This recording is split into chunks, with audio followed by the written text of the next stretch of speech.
ہمارے مکاتب کے اندر اور مدارس کے اندر جو پڑھائی ہوتی ہے، ایک تو تعلیم کی تربیت ہوتی ہے اور دوسرے تربیت کی تعلیم ہوتی ہے۔ یعنی نصاب کے اندر جو کتابیں ہیں اس کو کس طریقے سے پڑھانا ہے، اس کو کہتے ہیں تدریس۔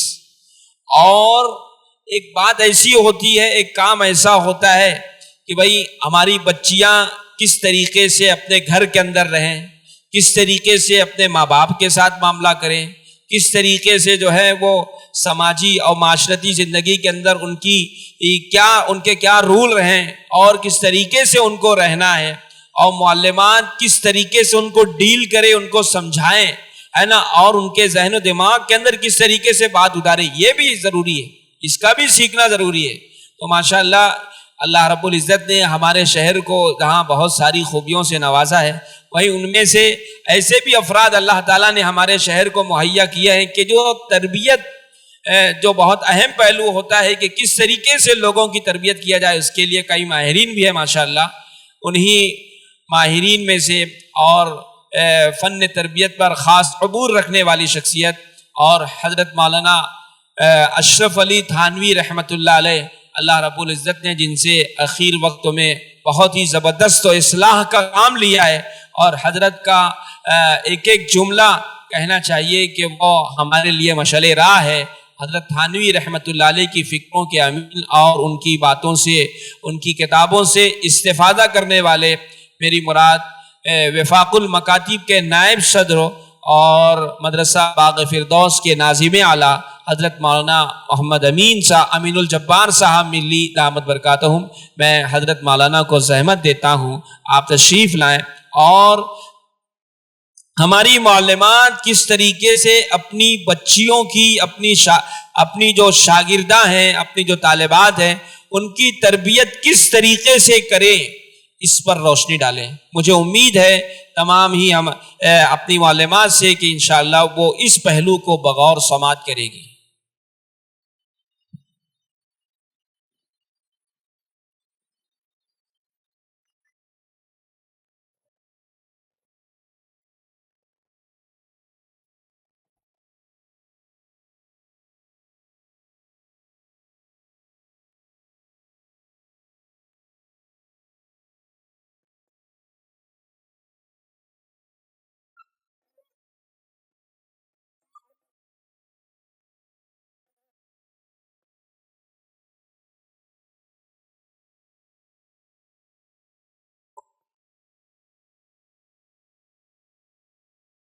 بسم اللہ الرحمن الرحیم، نحمده ونصلی علی رسوله الکریم، اما بعد، فاعوذ باللہ من الشیطان الرجیم، ضرب اللہ مثلا للذین آمنوا امرأة فرعون۔ واجب الاحترام، لائق صد احترام، عزت مآب خواتین اسلام، خصوصاً معلمات و صدر معلمات و ناظمات و سامعین حضرات، سلام مسنون عرض ہو اور خیریت بخیر ہو۔ عرض عنوان یہ ہے کہ تعلیم و تربیت کے میدان میں عورتوں کا کیا مقام ہے۔ عزت مآب معلمات، آپ اپنی بچیوں کو یہ بتائیں کہ آپ کا مقام بہت اونچا ہے۔ اللہ تعالیٰ کو قرآن پاک میں مثال کی ضرورت پیش کرنا پڑی تو سب سے پہلے عورت کا تذکرہ کیا، ضرب اللہ مثلا للذین آمنوا امرأة فرعون، اور وہ حضرت آسیہ کا تذکرہ ہے۔ پیدائش کا تذکرہ اللہ نے کرنا چاہا تو پہلے عورت کا تذکرہ کیا، یہب لمن یشاء اناثا۔ اچھے جوڑے کا تذکرہ کرنا چاہا تو اللہ نے پہلے عورت کا تذکرہ کیا، والطیبات للطیبین۔ چلنے کا طریقہ مثالی طور پر بتانا چاہا تو اللہ نے حضرت شعیب علیہ السلام کی دونوں بیٹیوں کا تذکرہ کیا، تمشی علی استحیاء. اور ترکے کا حساب بتانا چاہا تو اللہ نے پہلے عورت کا حساب بتایا، مثل حق الانثیین، کہ جب تک بیٹیوں کا تذکرہ نہیں آئے گا بیٹوں کا حصہ بھی نہیں معلوم پڑے گا. اور زمین پر کسی کی شکایت آسمان پر سنی گئی تو عورت کی شکایت سنی گئی. حضرت خولہ تشتکی الی اللہ. بچیوں کا ذہن بنانا ہے کہ آپ کا مقام کتنا اونچا ہے. اور زمین پر آسمان سے کسی کو سلام آیا تو وہ عورت کو آیا حضرت خدیجہ. کسی کی صفائی پر اللہ نے برات کا اعلان کیا تو وہ عورت ہے حضرت عائشہ صدیقہ رضی اللہ عنہا. سورہ نور. اور اسلام میں سب سے پہلے داخل ہونے والی اگر کوئی ہے تو عورت ہے حضرت خدیجہ رضی اللہ عنہا. پھر ایک دن کے فرق سے حضرت صدیق اکبر رضی اللہ عنہ مسلمان ہوئے. اسلام کے لیے سب سے پہلے خون کی ضرورت پڑی تو اس عورت نے دیا جن کا نام حضرت سمیہ رضی اللہ عنہا ہے. اور سب سے زیادہ کسی کا حق اللہ کے نبی نے بتایا تو پوچھنے پر آپ نے 3 مرتبہ نام لیا ماں. جنت میں نبی کے سب سے قریب وہ بتایا گیا جو بچیوں کی پرورش اور تربیت کر کے گویا ان کی کفالت کرے تو وہ لڑکیاں ذریعہ بنی. اور رحمت کی چیز اگر کسی کو بتایا تو وہ بیٹی ہے، یعنی بیٹی رحمت ہے اور بیٹا انعام ہے. اور رحمت پر حساب نہیں ہوگا اور انعام پر حساب ہوگا. اور آج میں سامعات سے کہہ رہا ہوں، آج آپ کی تازہ مثال یہی ہے کہ 20 اکتوبر کی ٹریننگ کا اعلان ہوا تو 1500 معلمات نے اپنی شرکت کو سعادت سمجھا، جبکہ معلمین کی ٹریننگ کا اعلان ہوا تھا تو 750 نے شرکت کی. گویا عورت آگے ہی آگے رہی ہے. اور تعلیمی میدان میں بھی عورتوں کا ایک مقام ہے. تو معلمات حضرات اپنی بچیوں کو یہ بتائے کہ مسجد حرام میں، مسجد نبوی میں، مسجد اقصی میں جس طرح آج مردوں کے حلقے لگتے ہیں، پہلے عورتوں کے اس سے بڑے حلقے وہاں لگتے تھے. حضرت عائشہ رضی اللہ عنہا پردے میں رہ کر 32 صحابہ کو میراث کے مسائل بتائے، میراث کے مسائل پر تیار فرمایا، جس میں ان کے بھتیجے اور بھانجے دونوں شامل ہیں. حضرت ام درداء رضی اللہ عنہا حدیث کی بہت بڑی حافظہ گزری، ان کے ذریعے حدیث کا بہت بڑا ذخیرہ لوگوں تک پہنچائے. شیخ نسجدی کی بیوی اور بیٹی اتنی بڑی حدیث کی حافظہ تھی کہ جس کی برکت سے علامہ ابن کثیر رحمۃ اللہ علیہ ان کے داماد بنے. اور شاہ اسحاق رحمۃ اللہ علیہ کی بیٹی امت الغفور یہ بڑی عالمہ گزری ہے. ان کے شوہر مولانا عبد القیوم صاحب کہتے ہیں میں اپنی بیوی سے مسئلہ معلوم کر کے لوگوں میں بیان کرتا تھا. عورتوں کا مقام بتایا جا رہا ہے. سعید ابن مسیب کی بیٹی درہ نے اپنے والد کا پورا علم حاصل کر کے لوگوں کو فیض پہنچایا ہے. امام مالک رحمۃ اللہ علیہ کی بیٹی وہ موطا امام مالک کی کتاب کو سب سے پہلے حفظ کر کے سبقت حاصل کر لیا. جب تک بچیوں کو ان کا مقام نہیں بتائیں گے، بچیوں کے اندر جذبہ حوصلہ نہیں آئے گا، وہ چولہے چکی کو اہمیت دے گی. جبکہ پہلے کی عورتوں میں یہ بھی تھی. مریم جمیلہ ایک یہودی عورت تھی، لیکن اسلام قبول کرنے کے بعد اسلام کی ایسی ترجمانی کی اور مغرب کی ایسی تردید کی کہ لوگ جوک در جوک مسلمان ہوئے اور اسلام میں داخل ہوئے. دنیا کی سب سے پہلی یونیورسٹی اگر کسی نے قائم کی ہے تو افریقہ میں ایک عورت ہے فاطمہ الفہری، جو اپنے والد محترم کے سال میں 1150 سال پہلے قائم کیا اور آج تک وہ قائم ہے. مولانا الیاس صاحب رحمۃ اللہ علیہ کی والدہ شادی کے بعد قرآن پاک کا حفظ کیا تھا اور بڑی جیدہ حافظہ تھی. 7 دن میں ایک قرآن ختم کرنے کا معمول تھا اور رمضان میں 40 پارہ یعنی ایک قرآن ختم اور 10 پارہ پڑھ لیتے تھے. مولانا الیاس صاحب رحمۃ اللہ علیہ کی نانی بڑی ولیہ تھی، جو مولانا الیاس کو ان کے بچپن ہی میں پہچان کر کہہ دیے تھے کہ الیاس تیرے ساتھ صحابہ کی شکل صورتیں چلتی پھرتی نظر آ رہی ہے. یہ کون ہے؟ وہ لڑکیاں، وہ عورتیں، وہ مستورات، وہ خاتون ہیں جو آپ کی طرح دھڑکتا دل رکھتے تھے اور ان کے پیچھے بھی ضرورتیں تھیں. مولانا زکریا رحمۃ اللہ علیہ تراویح پڑھا کر آتے تو نانی اور خالہ اور مستورات کہتے کہ ہم کو بھی نماز میں قرآن سنا۔ ایک روز مولانا زکریا رحمۃ اللہ علیہ نے قرآن کو 2 رکعت میں پورا سنا دیا اور سوچا کہ میں نے بڑا کمال کیا، تو عورتوں نے کہا بیٹا زکریا یہ تو ہمارا روزانہ کا معمول ہے، ہم تو سمجھے تو کچھ نیا کر کے دکھائے گا۔ یہ عورتیں تھیں۔ بقول علامہ ذہبی کے راویوں میں کچھ مرد تو متہم نکلے ہیں لیکن عورتوں میں نہیں کے برابر متہم، اور عورتوں میں ارتداد میں مردوں کا نام تو آتا ہے لیکن عورتوں کا نام نہیں کے برابر ہے۔ اور آج کی مثال نہیں دے رہا ہوں، گزشتہ مثال دے رہا ہوں۔ آج تو لڑکیوں میں ارتداد، مستورات میں عورتوں میں ارتداد، یہ ہماری ماں بہنوں کی ذمہ داری ہے کہ ان کو ارتداد سے روکے اور بتائے۔ گزشتہ زمانے کی تاریخ میں قسم کھا کر لوگ کہتے ہیں مردوں میں ارتداد ملے گا، عورتوں میں ارتداد نہیں ملے گا۔ بچیوں کو یہ جملہ گھور کر پلا دے۔ امام بخاری کو امام بخاری بنانے میں ان کی والدہ کی محنت ہے، جو 1080 اساتذہ سے 6 لاکھ حدیثوں کا علم دلوایا، اور یہ ساری چیز ایک عورت کے کھاتے امام بخاری کی والدہ میں آتی۔ لیکن آج کی عورتوں میں کیا کمال ہے؟ وہ کمال جو پہلے کی عورتوں میں تھا ختم ہو رہا ہے، اب نیا کمال پیدا ہو رہا ہے، جس پر کسی کو یہ کہنا پڑا کہ دنیا کا سب سے بڑا جھوٹ اور سب سے بڑا عجوبہ اگر یہ ہے تو کوئی یہ کہے کہ ایک درخت کے نیچے 4 عورتیں 1 گھنٹہ خاموش بیٹھی تھی۔ لوگ تاریخ بتا رہے ہیں کہ عورتیں خاموش نہیں بیٹھتی۔ آج ہمارا یہ کمال ہو گیا، اور اپنا دینی مسئلہ بھی عورتیں نہیں معلوم کرتی۔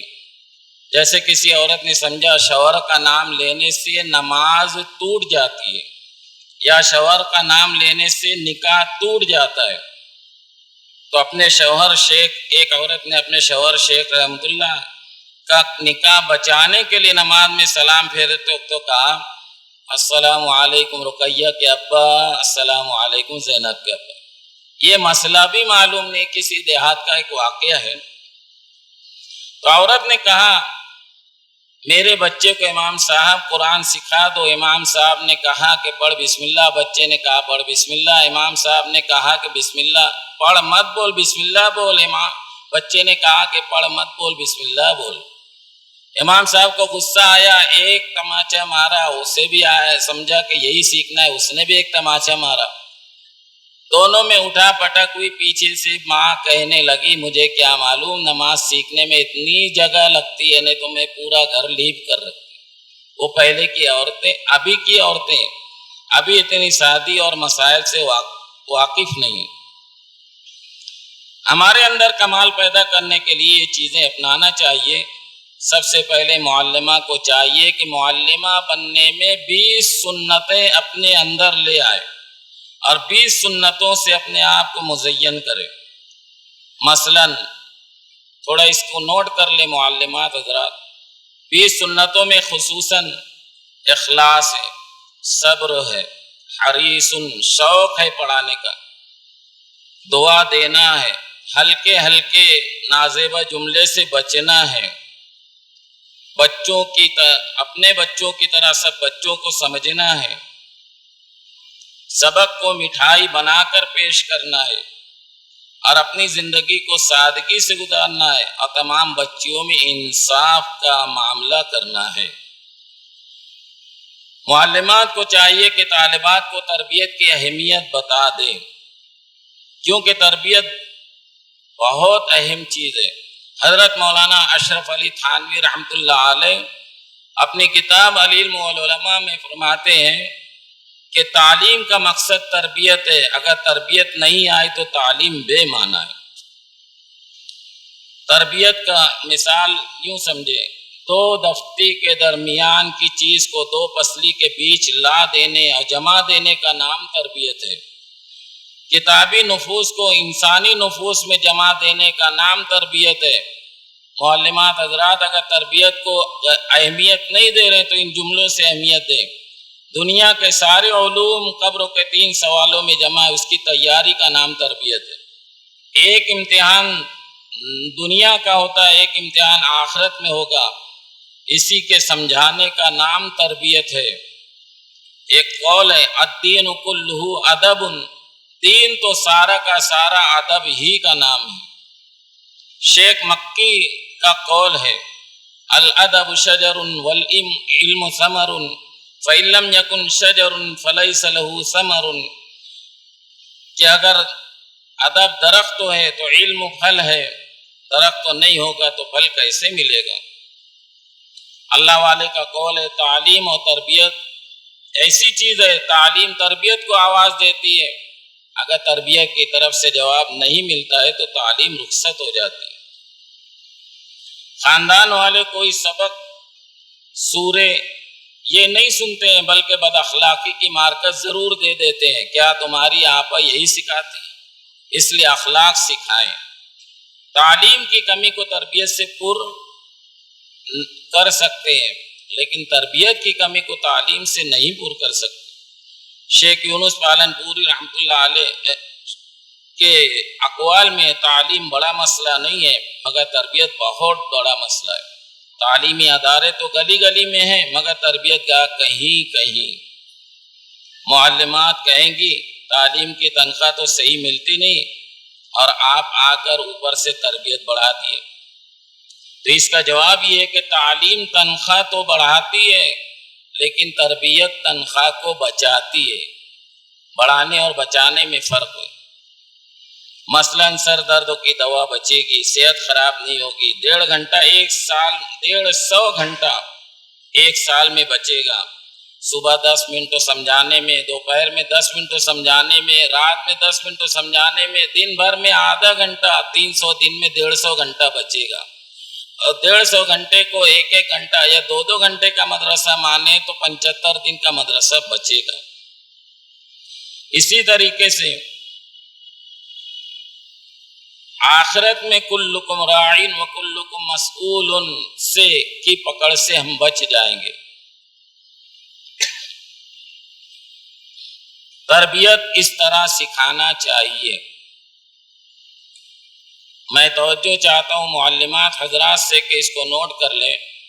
تربیت اس طرح سکھانا چاہیے، آؤ بچیوں علم حاصل کرنے کی نیت سیکھیں گے، اب میرے ساتھ ایک ساتھ پڑھو، اللہ اور اس کے رسول کو راضی کرنے کے لیے علم حاصل کر رہی ہوں، اللہ اور اس کے رسول کے طریقے پر زندگی گزارنے کے لیے علم حاصل کر رہی ہوں، اپنے گھر کو ساری دنیا کو علم سے روشن کرنے کے لیے علم حاصل کر رہی ہوں، اللہ کے ایک ایک بندے کو جہنم سے بچا کر جنت کے راستے کی دعوت دینے کے لیے علم حاصل کر رہی ہوں، اپنے خاندان کے 40 لوگوں کے جنت کی سفارش کرنے کے لیے علم حاصل کر رہی ہوں۔ علم کے ذریعے دنیا نہیں کماؤں گی بلکہ آخرت بناؤں گی۔ اس علم کو لے کر اللہ کے راستے میں نکلوں گی اور محمد صلی اللہ علیہ وسلم کی امت کی رہبری کروں گی۔ اگر طالبہ حفظ کر رہی ہوں تو یہ نیت کروائیں کہ بچیوں نیت کرو اللہ کو راضی کرنے کے لیے حفظ کر رہی ہوں، سینے کو ویرانی سے بچانے کے لیے قرآن سے سینے کو آباد کرنے کے لیے حفظ کر رہی ہوں، خاتمہ ایمان پر ہو جائے اس لیے حفظ کر رہی ہوں۔ علامہ شبیر احمد عثمانی رحمۃ اللہ علیہ اپنی کتاب میں لکھتے ہیں کہ حافظ قرآن سب کچھ ہوگا لیکن مرتد نہیں ہوگا، کافر نہیں ہوگا۔ بچیوں یہ نیت کرو اپنی اور خاندان کی جنت کی سفارش کے لیے حفظ کر رہی ہوں، اور ایک آیت کے بدلے جنت کا ایک درجہ ترقی کرنے کے لیے حفظ کر رہی ہوں۔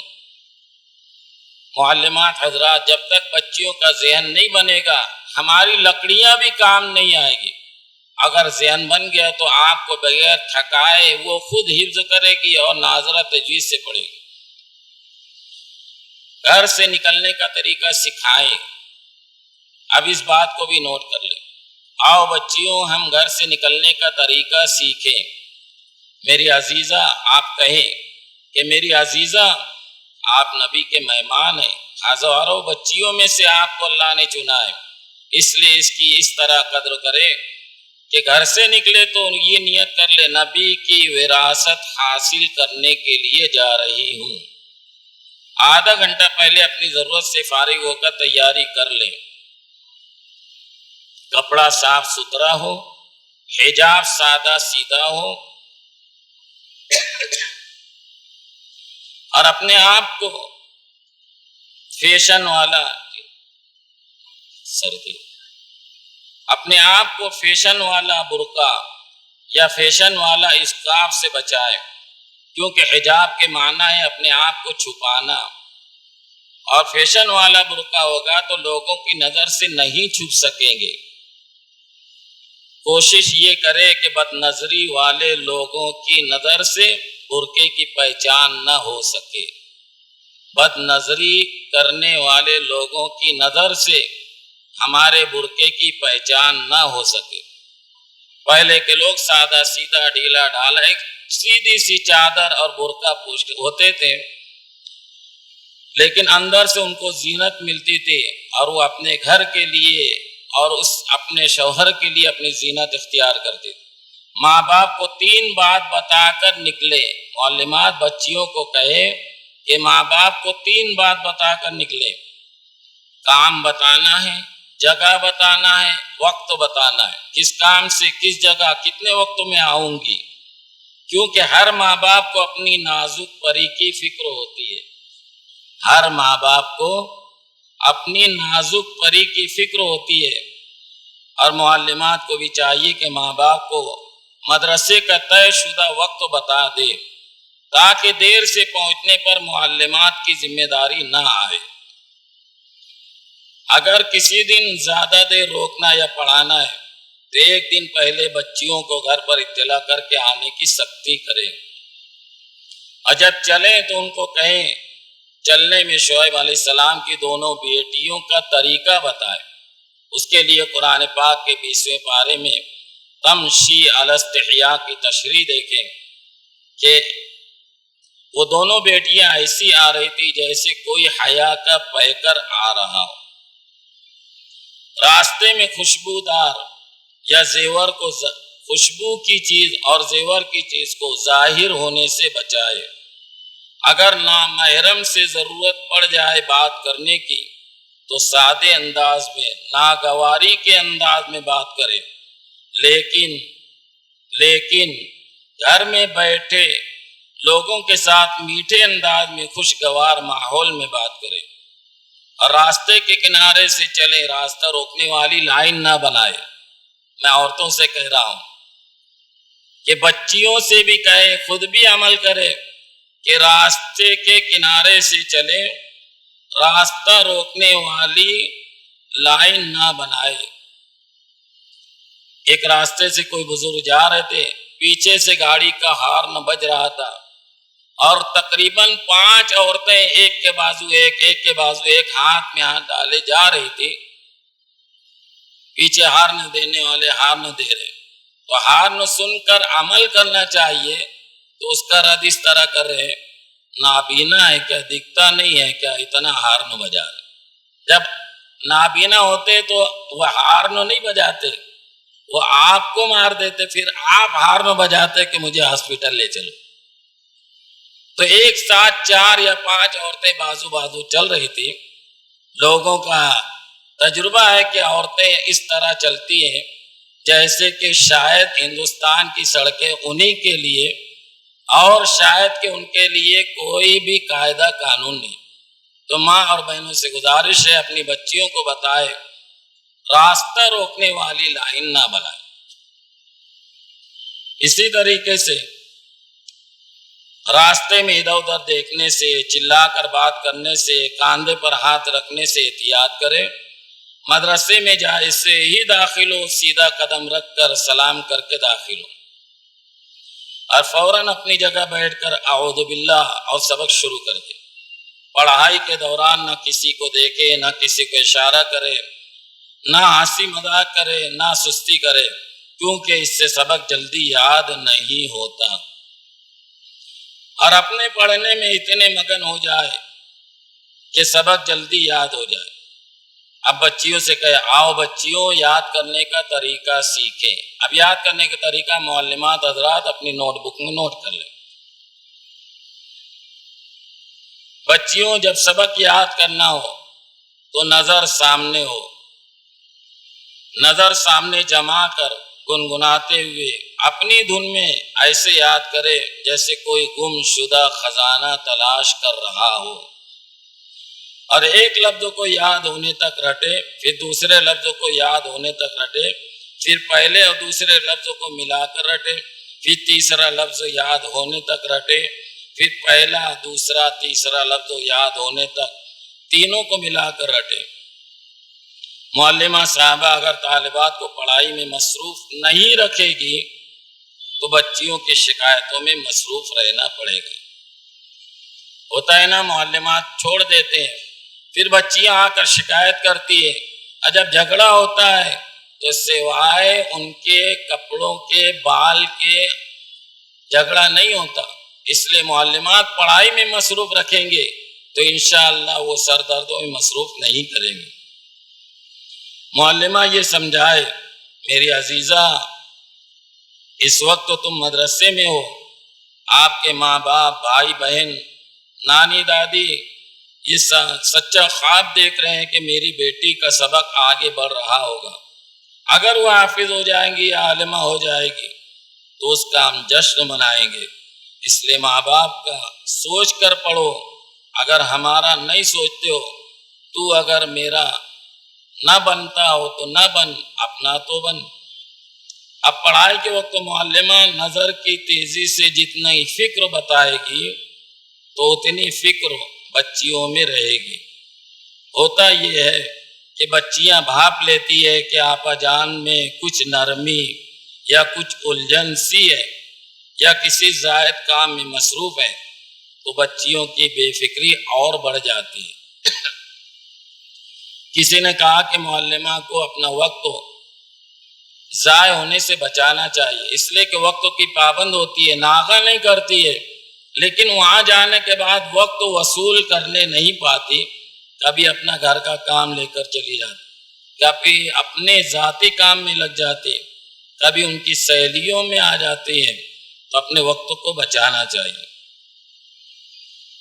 طالبات میں یہ اعلان کرتے رہیں کہ انگلی نظر دھیان رکھ کر پڑھے، ورنہ بچیاں آپ کو سردردوں میں مبتلا کرے۔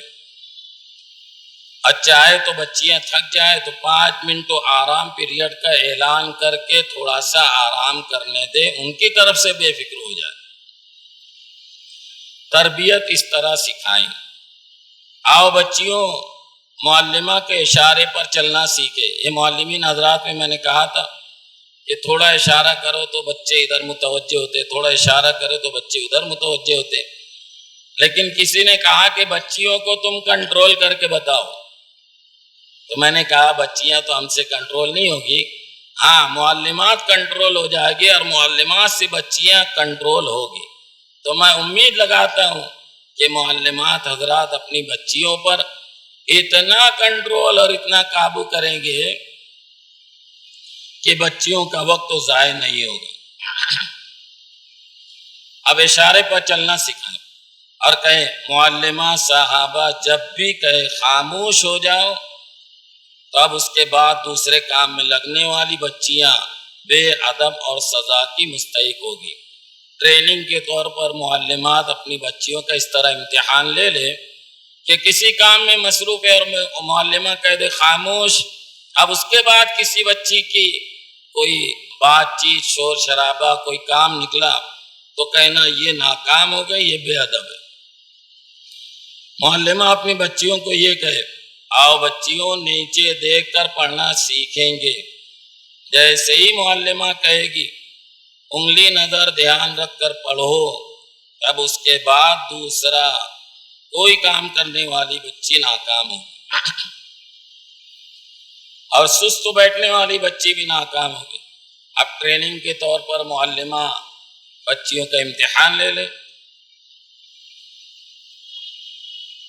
2 روز سے سردی کا مجھے تھوڑا تکلیف ہے، اس لیے آواز میں کچھ ناگواری ہو تو برداشت کر لیں اور باتوں کو تھوڑا اپنے طور سے بھی سمجھ لیں۔ آؤ بچیوں ادب والے کام سیکھیں گے۔ اب معلمہ کہے گھر سے دعا پڑھ کر نکلنا، گھر سے سلام کر کے نکلنا، مدرسے میں سیدھا قدم رکھ کر سلام کر کے آنا، کوئی بات کہی جائے تو جی ہاں جی نہیں لگا کر بات کرنا، آپ اور تم کا لفظ استعمال کرنا، بہن اور باجی لگا کر بات کرنا، 5 وقت کی نماز پوری کر کے مدرسے میں آنا، گھر پر قرآن کی تلاوت کر کے آنا، گھر پر فضائل اعمال کی تعلیم کا وقت طے کر کے بچی تم خود پڑھ کے آنا۔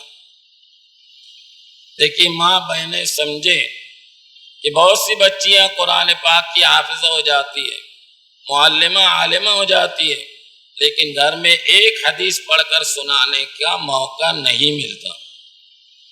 تو ایک وقت طے کریں کہ اس وقت میں اپنی بچی کو لازم کرتی ہوں کہ یہ بچی اس وقت فضائل اعمال کی 2 حدیث 1 حدیث پڑھ کر آئے۔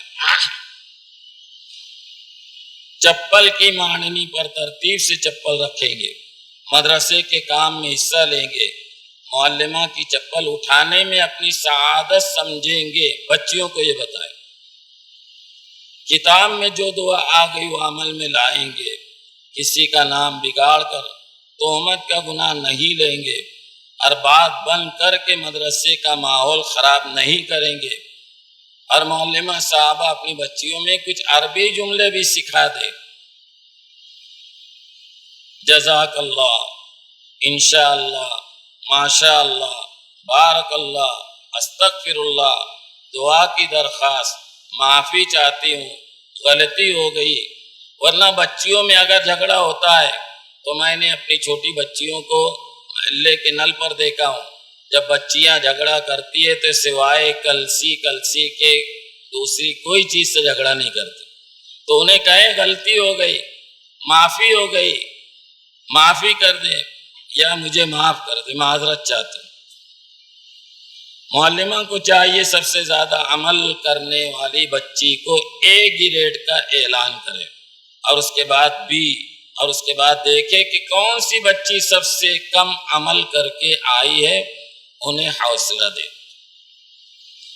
گھر سے تربیت معلوم کرنے کے لیے ایک اہم چیز ہے، معلمات نوٹ کر لیں، گھر پر بچی کیسی رہ رہی ہے تو ایک تربیتی رپورٹ بنائے، اس میں سوالات لکھے، کیا آپ کی بچی گھر پر قرآن پڑھتی، کتاب پڑھتی، نماز پڑھتی، ماں باپ کی خدمت کرتی؟ یہ سب لکھ کر آگے ماں باپ کو کہہ دے، صحیح یا غلط کا نشان لگا کر بھیجے، تو انشاءاللہ یہ بچیاں اپنے گھر پر بھی جیسے مدرسے میں اچھی تھی ویسے گھر پر بھی رہے گی۔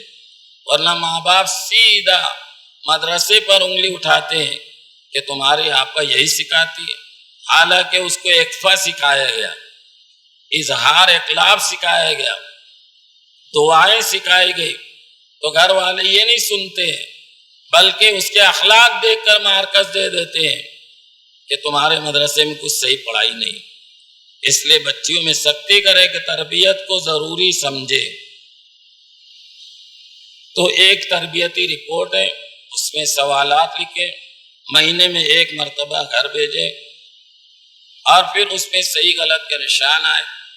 ماں باپ بھی اتنا صحیح نشان لگائے کہ اگر غلطی ہے تو غلطی پر غلط نشان لگائے، تاکہ معلمہ اس کا صحیح علاج کر سکے۔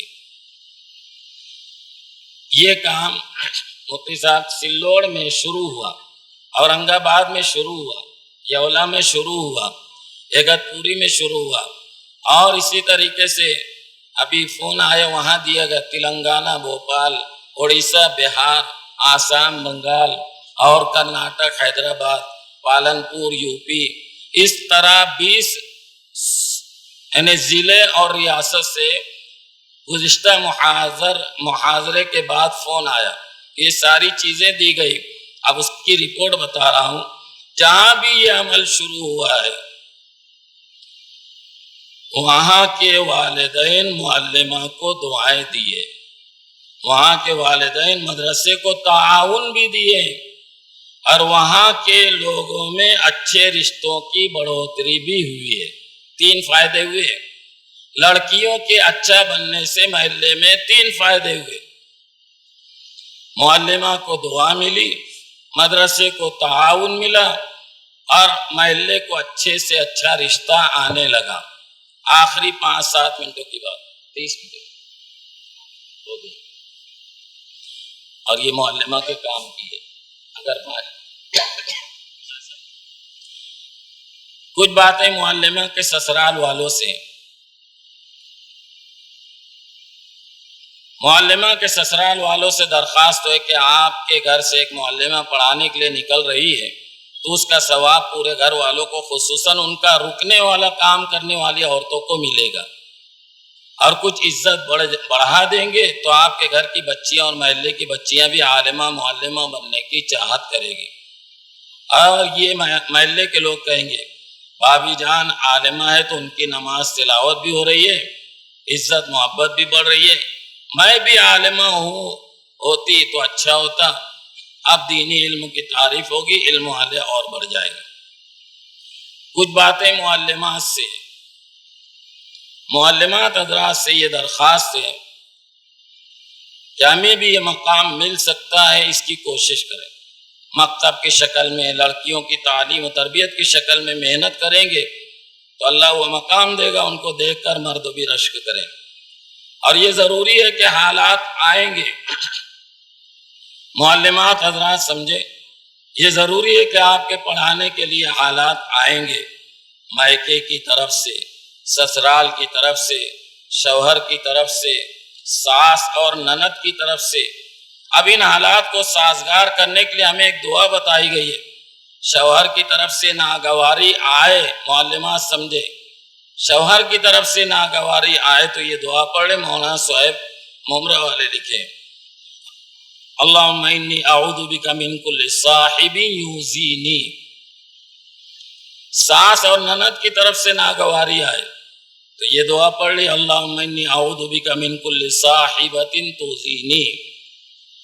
شوہر اور سب کو دین کی نسبت سے محبت پیدا ہو جائے تو اس کے لیے دعا پڑھے اللہم الف بینی و بین زوجی کما الفت بین محمد و بین عائشہ رضی اللہ عنہ، اور اپنے آپ کو بھی اخلاق والا بنائے، اور وہ اس لیے دعا پڑھے اللہم اہدنی لأحسن الاخلاق۔ اور یہ امید رکھنی چاہیے کہ میرے پاس پڑھنے والی طالبہ حضرت خدیجہ کی نور نظر ہو، حضرت عائشہ کی لخت جگر ہو، حضرت فاطمہ کی کنیز بنے، حضرت رابعہ بصریہ کی باندی بنے۔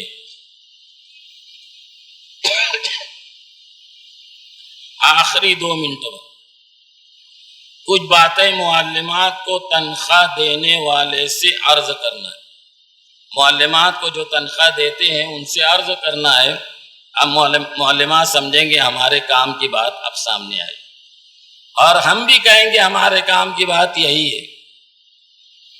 تنخواہ دینے والے کو چاہیے کہ یہ سمجھے، اور تجربہ کی بھی ہے کہ معلمات وقت کی پابندی کرنے والی، ہر دن کی حاضری دینے والی، تاخیر غیر حاضری سے بچنے والی، امانت دار، وفادار، خدمت گزار، اطاعت گزار ہوتی ہے، ہمارے مقابلے میں زیادہ مجاہدہ والی ہے۔ ٹرسٹیان حضرات سمجھے کہ ہم مرد معلمین سے زیادہ مجاہدہ معلمات کرتی ہیں، یعنی مائکے سے، سسرال سے، شوہر کی طرف سے قربانی دے کر آتی ہے۔ ان کے پیچھے اولاد کی فکر، پکانا، ماننا، دھونا، بچھانا، جھاڑنا ہوتا ہے۔ ان سب کے باوجود ان کی قربانی زیادہ ہوتی ہے، لیکن تنخواہ کم ہوتی ہے۔ اگر تنخواہ بڑھا دیں گے تو ذمہ داروں کو گھریلو آسانیوں کا ثواب بڑھ جائے گا، اور تنخواہ معقول ہو جائے گی تو گھر پر بھی گھر والے زیادہ دن پڑھانے کا موقع دیں گے، پھر ان کی خدمت سے امت فیض حاصل کرتے رہیں گے۔ اب تنخواہ کے تعلق سے ٹرسٹیان حضرات یہ بات نوٹ کر لیں،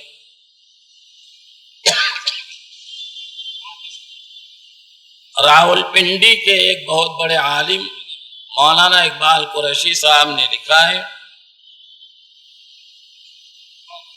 کہ مکاتب کے معلمین اور معلمات کے سامنے صرف و زہد، قناعت، کفایت، شعاری اور توکل کا بیان کر دینا یہ نادانی اور کم علمی ہے۔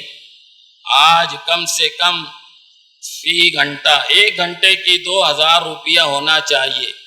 یہ مولانا اقبال قریشی راولپنڈی وہ بتا رہے ہیں کہ ان کے سامنے زہد و قناعت بتا کر اور لاکھوں روپیے میں اپنے گھر کو سجا کر ان کو صرف استغنا اور توکل کا بیان دینا کم علمی ہے۔ آج کے وقت میں 1 گھنٹے کی تنخواہ 2000 ہونا کم سے کم ہے۔ اور معلمہ اپنی تنخواہ پر مایوس نہ ہو۔ مولانا اقبال صاحب نے دعا بھی بتائی ہے کہ جب بھی تنخواہ ملے تو اس پر 3 مرتبہ یہ آیت پڑھ کر پھونک دے، وَكَفَى بِاللَّهِ وَكِيلًا۔ انشاءاللہ آپ کی تنخواہ میں اضافہ ہوگا۔ آخر میں ٹرسٹیان حضرات سے گزارش کرتا ہوں، معلمات وقت کی پابند ہوتی ہے اور وقت کو زیادہ دیتی ہے، تنخواہ کم لیتی ہے، ان کی بھی تنخواہوں پر اضافہ ہونا چاہیے۔ جزاک اللہ واحسن الجزاء وآخر دعوانا الحمدللہ۔